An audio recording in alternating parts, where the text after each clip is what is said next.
Имавме на вистина многу отворени разговори за нивните потреби кои што ги имаат, за нивните намери за доаѓање, за инвестиции. Таму имаме многу познати бизнисмени кои што се по потекло од Македонија, многу познати лекари и сакаат секој на свој начин да придонесе нешто за Македонија. Знаете дека и од Струмица има голем број од струмичките села, зборувам, како регион, луѓе кои што се имаат иселено, особено во градовите Измир и во градот Маниса, што всушност имавме средба со тамошните градоначалници, со кајмаканите на општините и секако со валиите на градовите, што е навистина за респект. Добрата работа во посетата на Турција е што од македонска страна бевме извршна власт, законодавна власт и локална власт. Практично сите нивоа на власт за да воспоставиме конкретна соработка.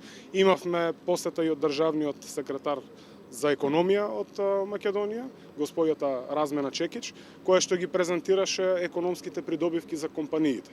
Што е важно да се потенцира во разговорите со тамошните градоначалници, дека треба да се наоѓаат потенцијални инвеститори согласно капацитетите кои што ги имаме ние како држава и како општина.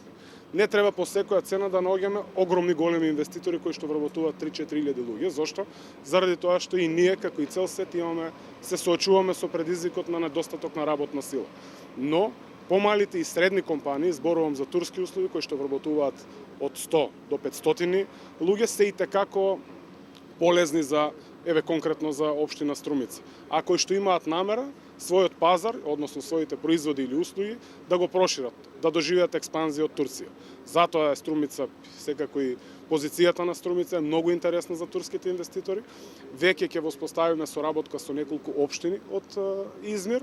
Зборувам, ќе воспоставиме соработка, крајната цел не ни е збратимување по секоја цена, но соработка со градоначалниците, со советите, со компаниите, со стопанските и со занечиските комори кои што и tekako се доминантни во Република Турција, ќе имаме многу силна соработка и јас сум убеден дека тоа ќе биде основата за идната соработка. А понатаму секако и во делот на културата кој што е многу важно, овде вреди да се спомене дека еден од најпознатите турски новинари Серхан Аскер организираше 2 часа емисија посветена на македонската делегација која што е отидена во Измир и во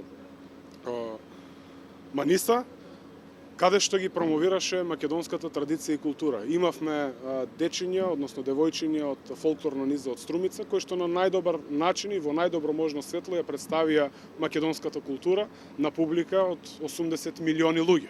И тоа е вредно за почит, тоа ни кажува дека и tekako треба да размислуваме сериозно за подобрување и воспоставување на силна соработка со Република Турција.